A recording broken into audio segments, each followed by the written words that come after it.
முதல்ல ஊருக்குள்ள அந்த மாதிரி பேரூராட்சி அறை இருக்குது, ஊராட்சி அறை இருக்குது, மாநகராட்சி அறை இருக்குது. இந்த வாட்டப்ப என்ன அறை இருக்குது பாருங்க, தான் அறை இருக்குது. டாஸ்மாக் உள்ளே பார்வசம் உள்ளது வாங்கன்னு போட்டு தொழிலாளத்துறையில வச்சிருக்காங்க.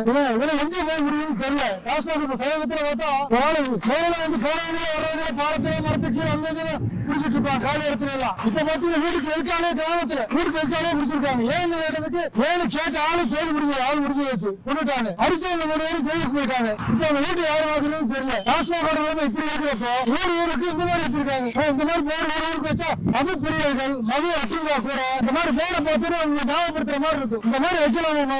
இதெல்லாம் ஊருக்கு வரவேற்பு குறையுது. எல்லாம் யோசிக்க வேண்டிய விஷயம். ஒவ்வொருத்தருமே டாஸ்மாக் வரவேற்கிறது யாரு என்ன பண்றதுன்னு தெரியல.